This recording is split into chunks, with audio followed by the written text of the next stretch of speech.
I'm very happy to be here. Very happy that Dell was able to be a core sponsor of this event. I think the focus on smart cities, on digital communities, on connected communities really is a passion of mine. I've been with Dell Technologies for 18 years, focused primarily on state and local government for the majority of that time. And about 5 years ago, I heard about this thing called Smart City. And as part of the state and local government team, I started reading about it, about what it meant and what it could be and how technology could potentially change the way cities operate, how communities stay connected, how they implement new and innovative technologies. And I said, I want to do that. So I went to my management, I said, can I focus on smart cities? And of course, management said, sure, sounds interesting. What is that? So I explained what it was because I've been reading about it and some of the new projects that had started back in 2015 and 2016 in places like Singapore and Dubai and in Europe. And we really didn't have much of a push yet here in the United States around smart city. But we had a lot of cities that were interested in exploring technology and exploring it through proof of concepts and pilot projects. And since we started back in 2016, we made a lot of progress, and we have a lot of very interesting use cases, very interesting things to talk about. So I'm here to share some of that with you, some of the things we've done, talk a bit about artificial intelligence and how it relates to the way you can improve city life, improve traffic flow, improve pedestrian safety, and also other aspects of technology, such as machine learning and data science and how that can lead to insights. And I also want to thank the City of Raleigh for their ongoing partnership, the town of Cary, NC State. We know that we as a vendor and a partner have to continue to partner going forward, so we're very happy to be here to talk about that. So we call our strategy in this space digital communities because we believe it's about digital transformation. We could have called it connected communities and we'd be more in line with this conference, but digital communities, connected communities, smart cities, all are really the same thing. It's about finding ways that technology can help cities to operate better. So with that, let's dive in. I did want to say welcome, everyone. This is my first conference since COVID, my first presentation since COVID. So it's been about, 2 years since we've been able to come together like this. And I'm very happy to see all of you here, and I'm excited to be here. I flew in last night from San Francisco, and this is my first time in Raleigh, beautiful city. Makes me answer that key question that I had as I was flying here, which is, why are so many Californians moving here? I don't know if you've noticed, but there's quite a number of your new neighbors that are here from California. But I just want to say welcome, everyone, and let's dive in. So as you think about a connected community strategy or a digital community strategy, you think about it not in terms of technology, but in terms of outcomes. Are we focused on mobility, improving traffic flow, reducing accidents and incidents and fatalities? Are we interested in public safety and reducing crime and reducing incidents in our facilities and on our streets? Are we interested in digital government and having new ways to interact with our community? Around citizen engagement in order to get that feedback from the community about what's working, what's not working. Is the park clean or dirty? Is there vandalism in a park that we need to respond to? And I think the number one thing that I'm hearing about from this region is economic growth. Where California is having this mass exodus, they're all coming here and we have economic growth.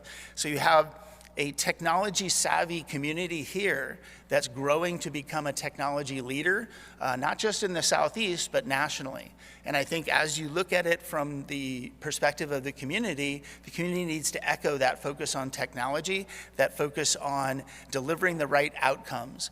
So as I say, it's not about the tech, it's about the outcomes that the tech can deliver. You may wonder why some of these are highlighted in yellow and some are not. We have been talking with the City of Raleigh about a smart city pilot project. It actually just kicked off in December, and it's going to kick off other sections of the planned pilot in January and into the new year. We're working with a partner called IntelliSite, and my associate from IntelliSite will talk a bit more about that project when I'm done. But these areas that are highlighted in yellow are part of the initial pilot project that we hope to prove out some of the capabilities that we can do. And the writing's a little too small over there for me to read it, but hopefully you guys can see things like public space management in parks, air quality management, public safety, mobility. These are all part of the pilot. And as you look at the results of the pilot, then we can choose what's working, what's not, adjust, and potentially expand from there. But moving forward, globally, there's a lot of areas of the world that are a little further ahead in smart city. You look at places like, again, Singapore, Dubai, some places in Europe where they've implemented a lot more smart technologies than we have in the US, although we're catching up. And we're starting to implement some of these and learn from the leaders in this space. Interesting, if you look at the categories from before, what's actually being implemented around the globe are things like connected public transport, traffic monitoring, water level and flood monitoring, obviously in the hurricane corridor here, understanding when flooding is going to occur, being able to be notified in advance that flooding is about to happen so we can be preemptive instead of reactive. These are all use cases that are being implemented globally. So as you start to think about smart city, it's not just an idea anymore, it's actually real implementations that are generating real results. This comes from IoT Analytics, the top 10 smart city use cases that are either in process of being implemented or have already been implemented. So one of the key questions that I often get as somewhat of a self-proclaimed expert in this space is, where do we start? How do we move forward? What generates the best outcomes? What do the pilot projects look like? So I would say, we'll get to some of that in the presentation, but we're in a very unique spot right now with federal stimulus funding coming to our communities. And this article from Government Technology talks about Smart City Challenge program to see $500 million in federal funding. So if you look at the recent federal stimulus packages, we had the CARES Act, we had the American Rescue Plan, we now have the infrastructure bill, and as part of the infrastructure bill, $500 million in federal funding for Smart City Challenge. They did a Smart City Challenge, I don't know, a few years ago, where the city of Columbus in Ohio won $40 million to start experimenting with smart city technology, specifically focused on transportation. And this is going to increase that dramatically. So cities like Raleigh, cities like Cary are going to be able to apply for funding and receive new funding never before seen in this space. A chance for the US to maybe catch up to some of those cities that are in the lead and maybe even surpass them in terms of what we can do. The project that I first worked on, or one of them, was a pilot project pre-COVID where we partnered with the city of Las Vegas. And we worked with them on what would be the appropriate use cases to start with. We called the solution Accelerating Smart, and we worked closely with a systems integrator called NTT Data Services. And initially, we had some discussions and workshops with the city, and we said, what would be valuable for you guys to experiment with? And at the time, they were very interested in public safety. They were interested in making sure that Las Vegas could be a very safe city and eliminate some of the challenges that they had around public safety. So they were interested in crowd counting and sound detection, wrong direction vehicle movement to reduce accidents, incidents, and fatalities, persons of interest and vehicles of interest, and vehicle count for traffic congestion and patterns. So those are some of the initial use cases we started with in the pilot. It's actually expanded from there. They started to do facilities monitoring for people climbing on the fabulous Las Vegas sign. They started to do parks monitoring to see when people were potentially in a park after hours, or if there was an incident going on in the park. So they continued to expand the use cases that they've implemented. And what they wanted to see was a dashboard, an actionable dashboard.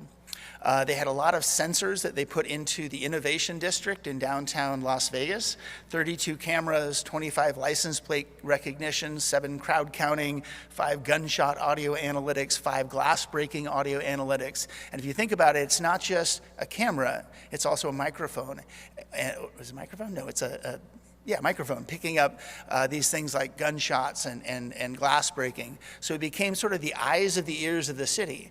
And where artificial intelligence comes in is the city didn't want to be recording information, and they didn't want to be responding to what they called noise. They wanted the system to be able to determine what incident was happening and then alert them to those incidents that were something the city should be responding to. So what it looks like is This is an incident that was captured by the system. An alert came up on the dashboard. Someone clicked on the alert, and they saw a vehicle turning the wrong way on a one-way street. So this is a street that's going the opposite direction. This car went the wrong way.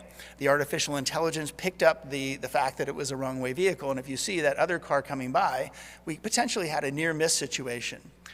The reason they chose this intersection was that they had a number of accidents at this intersection, and they knew they had a problem. How big a problem? They didn't know. But as they started to monitor it, and as the artificial intelligence started to understand the depth of the problem, they thought maybe 1 or 2 times a day a car would turn the wrong way. It actually happened to be 10 to 15 times a day that a car would go turn the wrong way.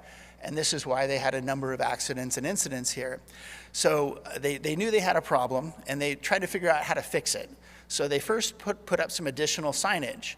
But what was kind of cool is because they had this system, they could measure the results of the changes that they made. So the initial signage saying, left turn only, making it more visible, making it more prominent in front of the driver, had some effect. It reduced the number of incidents from 10 to 15 a day down to 8 to 10 a day. But if you're a city leader, you know that 8 to 10 times a day someone's turning the wrong way on the street is not enough.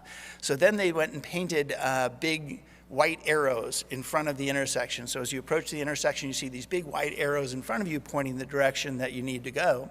And only after that second step, the system told them that they were down to 0 to 1 a day. So they could measure the results of the changes that they made and reduced the potential for accidents, injuries, and fatalities dramatically through, again, artificial intelligence. Vehicle recognition is something that's very new in AI.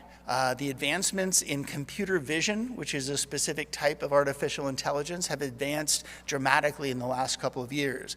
Not just the ability to count vehicles, but the ability to say what type of vehicle it might be. So let's say you're looking for a red Mitsubishi Outlander. Or a specific license plate that may have been on a watch list. The system can actually identify those and do vehicle recognition. Maybe it's a stolen vehicle. Maybe it's a vehicle that was involved in some sort of an incident that we need to try to quickly find. So in this case, the AI is identifying not just that the license plate is on a watch list, but also that it is a red Mitsubishi Outlander. So the ability for the city to suddenly look for all these things and find them through AI is very important. Crowd counting is another important thing for several reasons. They wanted to know how many people were in a venue at a given time. Las Vegas measures its success on the number of people they can get into the area, people who spend money at casinos and at restaurants and shops. So understanding where they had a good draw was very, very important. They were also interested in understanding their usage of their parks and their facilities, and understanding what those patterns look like. So the system started counting, and it started learning over time as to what was happening in a given venue. So this is a place in Las Vegas called the Fremont Street Experience. I don't know if anyone's been there, but it's pretty cool. They've got zip lines going overhead, and they've got a lot of casinos and shops around. But what they were most interested in is how many people are there on a Saturday night at 10 p.m. and how many people are there on a Tuesday night at 4 a.m. And obviously you can see that there'd be a lot of difference between those two metrics. So if you look at what you can do with that data, you can go the next step further. You could be understanding over time what the patterns are. So in a machine learning algorithm, another form of artificial intelligence, you can say, here's a predictive model. We believe that at Saturday night, based on the system's learning over time, there should be 500 people in this venue. Then with that information, you can actually do anomaly detection. So you can say, well, when is it not normal? So the system learns what normal looks like. For example, if you're monitoring a park, and typically on a Tuesday afternoon, there's maybe 5 to 10 people in that park, and on a certain Tuesday afternoon, there's 100 people in the park, the system will learn that that's not normal, and will alert you to the fact that there's something going on in the park, so someone can then click on a video clip and look and see what's going on. Is it an unsanctioned event? Is it a gang activity? You get alerted to the fact that something is not normal. And the predictive models get very good over time. So the longer you monitor, the more accurate the models get, and the more you can detect anomalies for what's not normal.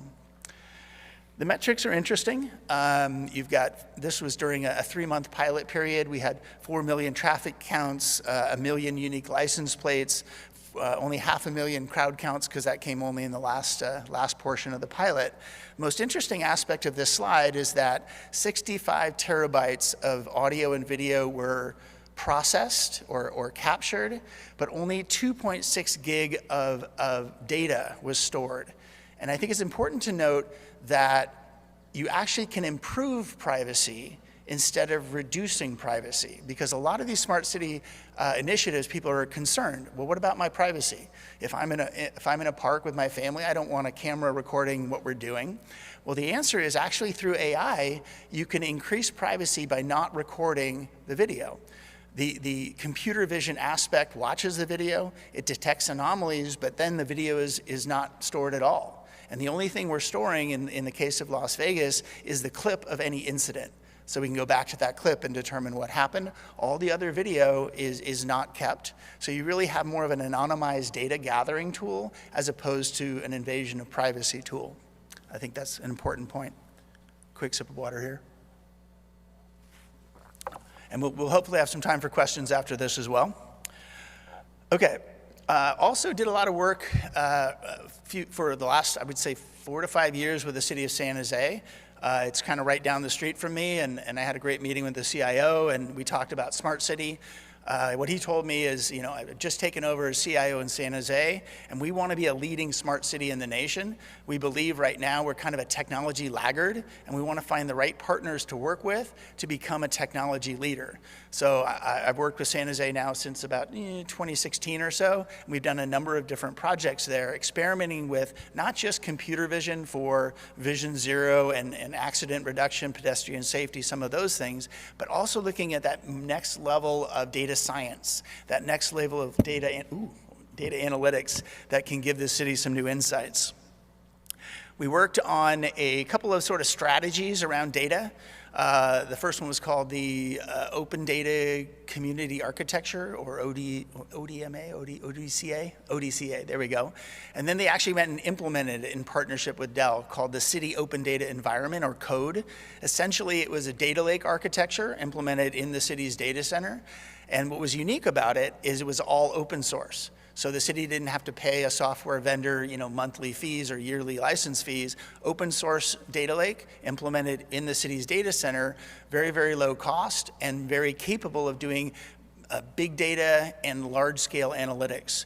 So they started working with, I would say, a data-driven city strategy. We're actually just starting a case study with them on what it means to be a data-driven city. And as we started talking and working with them, and this is actually their slide, and the last one was as well, around data uses. How can we better leverage data to gain new insights, to improve the way the city operates? And their CIO said, we're looking for a data-driven customer experience. And by customer experience, they mean not just the other departments within the city, better able to leverage data, but also the community. How can we use data to better deliver services to the public, to the businesses, and to the community as a whole? One of the key areas that they're focused on right now that I just heard brought up earlier is around equity. How do we measure equity and equitable delivery of city services? And I'll show you some information about that in a minute, but one of the ways they decided to measure equity was around looking at their 311 data. What type of service calls do we get from an affluent neighborhood? What type of service calls do we get from a low-income neighborhood? Are they the same? Are they different? If so, how are they different? And how can we leverage that data to better improve equitable delivery of services? So if you think about analytics, usually it's sort of a walk before you run approach. Most cities that I work with are starting to understand that, you know, they have a lot of data, but they're not doing enough with it yet. So they want to start doing more with their data. And it often starts with the first step, which is data visualizations. I'm sure many of you heard of things like Microsoft Power BI and Tableau, and their ability to give you some visualizations of your data that can lead to some insights. You can see certain trends increasing, trends decreasing, things that will let you see some actionable insights from your data. But then you kind of go up the scale a little bit and you say, well, how do I crunch through a massive amount of data to gain insights? So you get into that next level of machine learning, and you can then potentially leverage those tools. And I know NC State has, I'm sure, a lot of data scientists that they can bring to help solve some of these problems. But we partnered with the city to start doing some of that work. Initially, data visualizations are a great place to start. You're looking at a couple of very hard to read pictures over here, but I can tell you what they are. The first two are police incidents in the city by different types. You know, was it an audible alarm? Was it a vehicle stop? And you'll notice that a certain type of police call for service went dramatically down between 2009 and 2011. It makes you wonder, well, why did that type of incident, which was called, what was the incident? It was a traffic stop. Why did it go down so much? Was it that people were driving better? Was it that there was a change to the city? And when we asked the question, the city actually had a very interesting answer. They said, well, actually in 2009, there was a recession.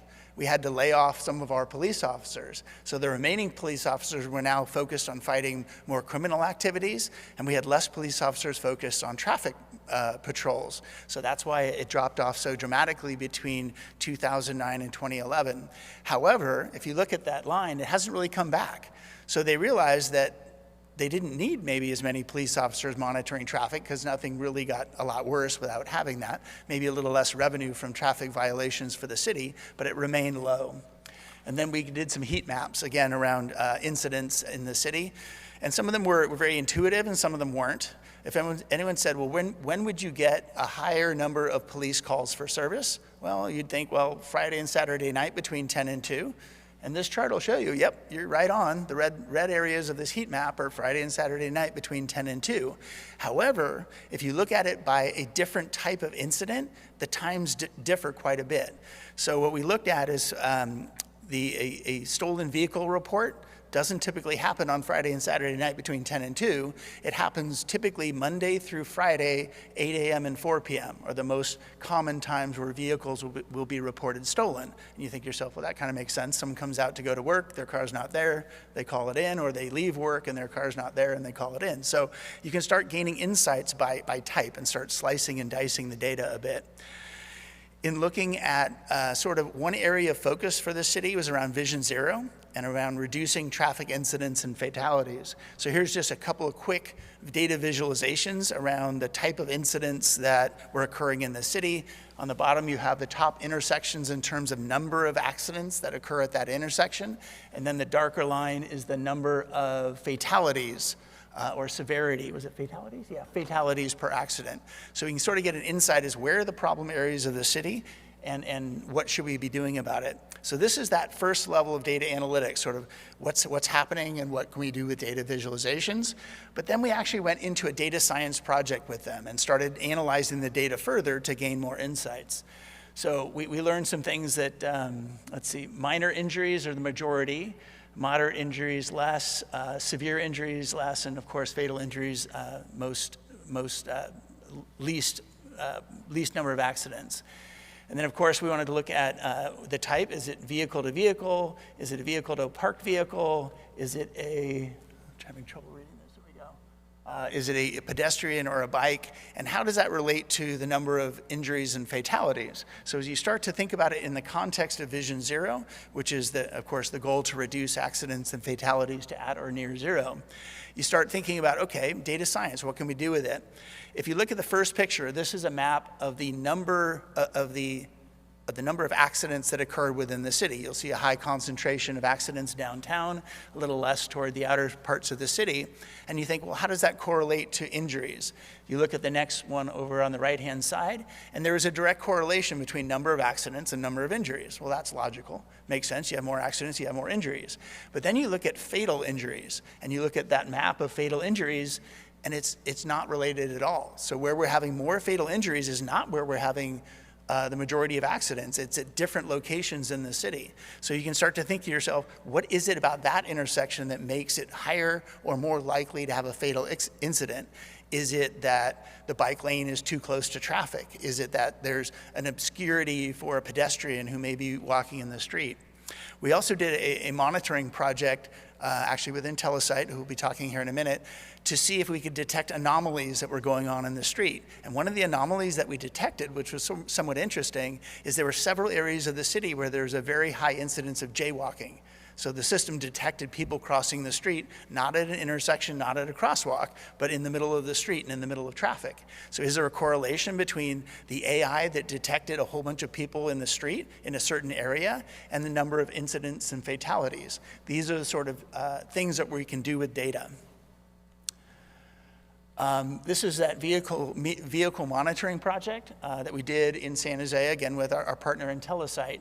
And again, they were looking at traffic counts, traffic congestion, what causes congestion, and then also looking at it from that Vision Zero aspect. What data and insights can we gather that'll help us reduce accidents and fatalities in the city?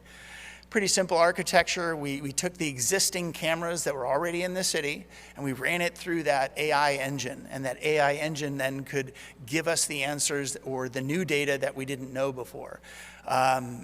Things like what causes congestion. Is it a delivery vehicle stopped and blocking a lane downtown? Is it someone trying to parallel park? Oddly enough, those are two primary causes of congestion in a downtown area, is that delivery vehicle blocking a lane or that person trying to parallel park and blocking that lane as well. We also did, as I said, a little work around their 311 data, again with the lens toward two things that they were looking for. The first one is that they wanted to know what categories they weren't capturing. So they had I'm gonna go back one. They had a catch-all category called Other. And as anyone knows, if you're trying to capture what's going on, if you put an Other in there, the majority of your incidents are gonna be labeled as Other. So they actually wanted to figure out what was in that Other group. So they used a data science algorithm, actually working with Dell, to attempt to determine what was going on in that Other category so they could create other categories. So we used, and I'm gonna probably get this wrong, latent derelict allocation. And we might need the NC State folks to tell us what that actually means, but it's an advanced natural language processing method that analyzes vast amounts of word text data and pulls out relevant words and concepts to give you an idea of what's going on in that massive data set. So what did we find? We found that, yep, other issues is definitely a problem because that's now the #1 category that people are logging. Abandoned vehicles, important graffiti, illegal dumping, streetlight outage. But if you look at other issues, it's actually increasing in the number of cases for other issues over time. So unless we can start categorizing these other issues, we have less insights into what's truly happening and less insights into what type of requests we're getting both from the city as a whole as well as from District A versus District B. So as we looked at that machine learning algorithm, what it could tell us, it told us that there were some top things in other categories: transportation hazard, parking violation, environmental hazard caused by humans. Environmental hazard caused by humans. Anyone know what that is? What is it? Junk. It is junk, but it's junk related to homeless encampments.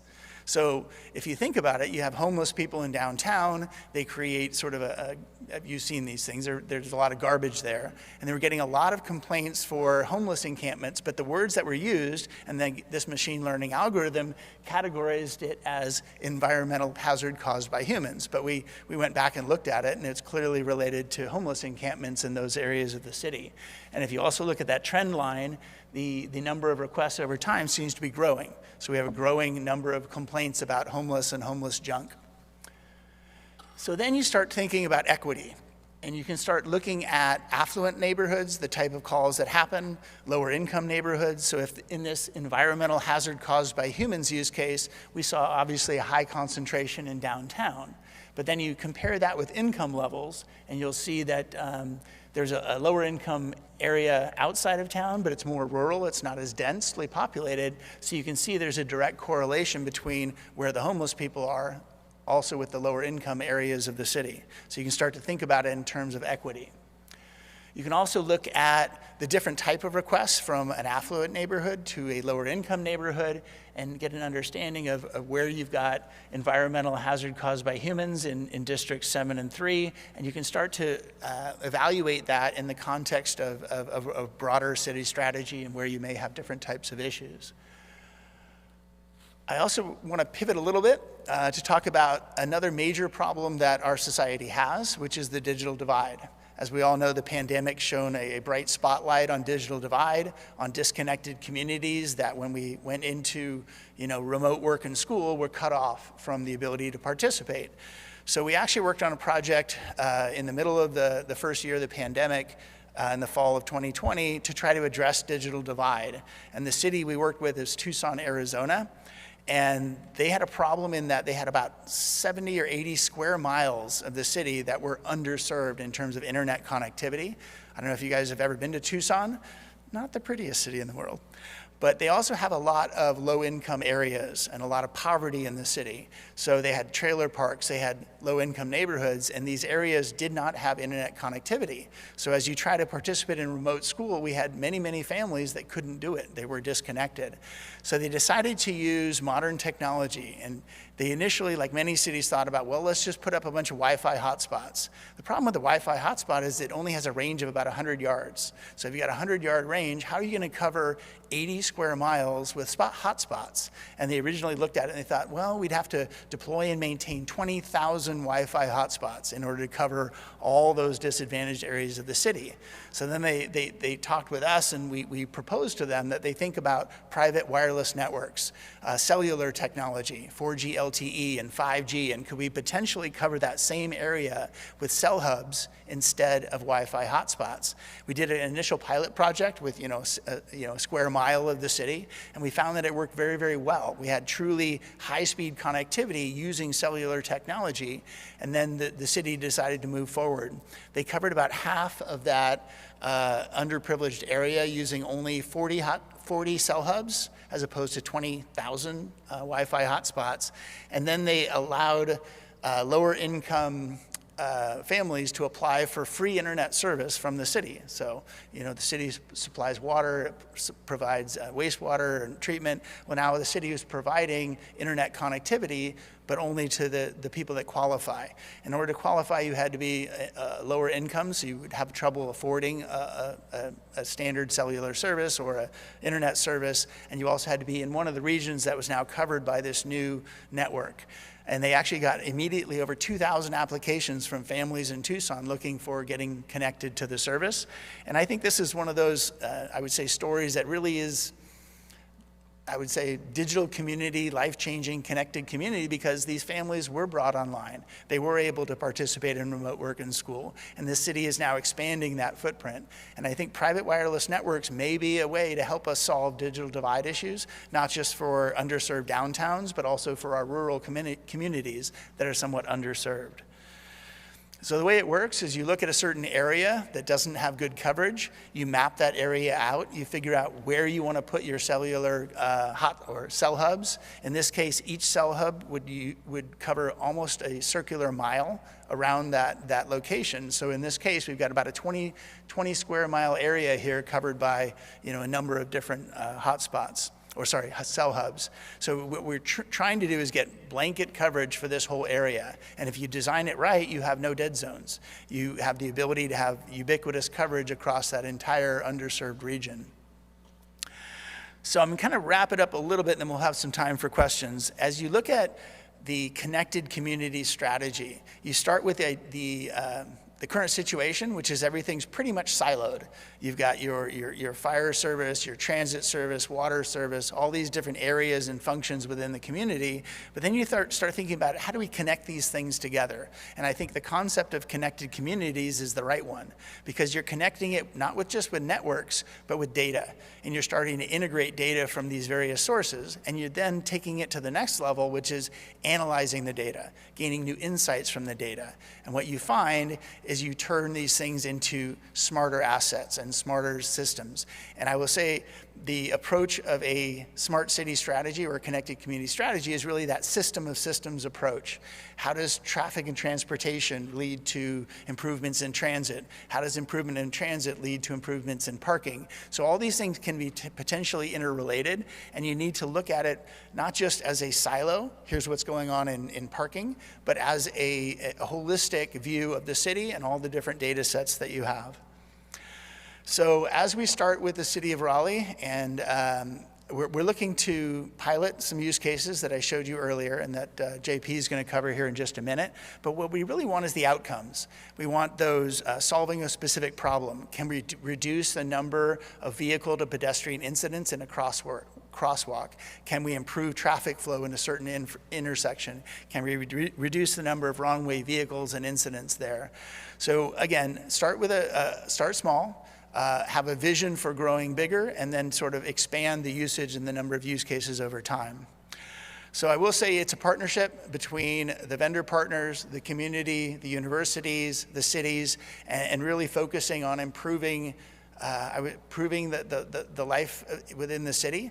And I'm just going to sort of end by saying, you know, cities are really where government meets the individual. You know, police, fire, parks and recreation, all these areas that really can be why we love to live where we are, why you chose to live in the city that you live in. Is it because of the parks? Is it because of the community? Is it because of safety? Would you pick to live in an area where there's a high crime rate and maybe a lot of homeless people? Maybe, maybe not. But that's the sort of things that we can try to improve. So I'm going to wrap up my talk here. How much time do I have left? I don't know. Quickly keep track of time. All right, we have time for some questions. So there's a microphone there and there. For those in the front row, you can just yell it to me and I'll repeat it. But if you're in the back, please use a microphone. Yes. I do a lot of work with JMA Wireless. We talk about Tucson. Uh-huh. Is that something? I'm also a federal judge in broadband grants. I hardly ever see that in any grant applications to solve the divide in this issue. Do you see this proliferating, becoming a major service throughout the United States? So the question is around leveraging private wireless networks for digital divide. And the question is, do we see this proliferating? Is that sort of a quick summary? So the answer is yes. As we all know, there's a lot of federal funding flowing right now toward broadband. And there's a lot of focus on leveraging that funding to solve digital divide. And I will say that the technology that we leveraged was from a partner company called JMA Wireless. We actually have, we are a reseller and implementer of that solution, as we did in Tucson. So the concept is called CBRS, or Citizens Band Radio Services. I know this person understands what that is, but what it really is when you have your cell phone and it's connected to AT&T and Verizon or T-Mobile, that same cell phone or that same device can connect to a private wireless network. Similar, it's actually the same technology, and you just use a city-supplied SIM card that goes into your router, into your laptop, into your cell phone, whatever that is, and you're immediately connected, but you're not paying AT&T and Verizon and others. So we are seeing a proliferation of CBRS-related technologies, and it's both for suburban as well as rural areas as well. So think about it this way. Let's say you have a small community that's somewhat remote, maybe 30 miles south of here, and that community is underserved. First thing you need to do is get fiber to that location, but when you have the fiber there, are you gonna actually get fiber to everybody's home and business? That's an added challenge, but if you put up a cellular technology at the end of that fiber run, you can now have a circular mile of coverage around that fiber run. So it is a valuable technology, not just for delivering internet to the home, but also internet to students on a school bus. So you get that mobility factor as well. Great question, thank you. Can you use the microphone, please? Hi, I'm Gitanjali Soni from North Carolina Virtual. So obviously my question is related to education. You talked a lot about the digital divide, but what are some of the other visions about AI and connected cities and education? Mm-hmm. And how far are we anywhere close to sort of realizing some of those visions? Well, we do have a team focused just on education, and they're a peer group to my team, so I probably would want to bring in an expert to really answer that question well, because I'm more focused on the state and local government side. But I will say that there are some new, I would say, data science around education and around understanding what's working and what's not within education. My focus mostly is on connectivity for education, but we do have a whole team that's focused in that space. So afterwards, if you give me a card, I'll get you connected with our education team, and they'll do a much better job of answering that than me. But thank you for the question. Last question. What do we got? Hey, this is John Anagnos from the city of Raleigh. I feel like you kind of answered this with the first question, but did Tucson consider implementing a municipal fee-based cellular internet service as an alternative to private internet providers? And then do they use the service that they created to collect any data from those users to use for other city services? They decided not to do it fee-based. They decided to do it for free because they felt that some of their disadvantaged communities couldn't even afford it if it was low cost, because they barely had enough money to buy dinner or food for that day. So they decided not to have it be fee-based. I do know that some other cities are looking for low cost as opposed to free. So I think that depends on the city and what you're trying to achieve. And the second part of your question was related to usage of that network for? Do they attempt to collect data on those users or inform them of other city services through that network? That's a great question. I think, because I'm actually doing this in two places, they're looking for anonymized data, but not specific data. They want to understand who's using it in general, what their user experience is, and they don't want to go to the point where I'm tracking this person and the websites they're going to, but I want to look at it in the aggregate. 30% of the usage is for schoolwork from our analysis, or 20% is doing research or going to certain sites. They actually had an interesting revelation. They were measuring the adoption of the network, and they thought it was a little lower than maybe it should be. And one of the pieces of feedback they got from the community was that it doesn't allow online gaming. And that was a major impediment to adoption.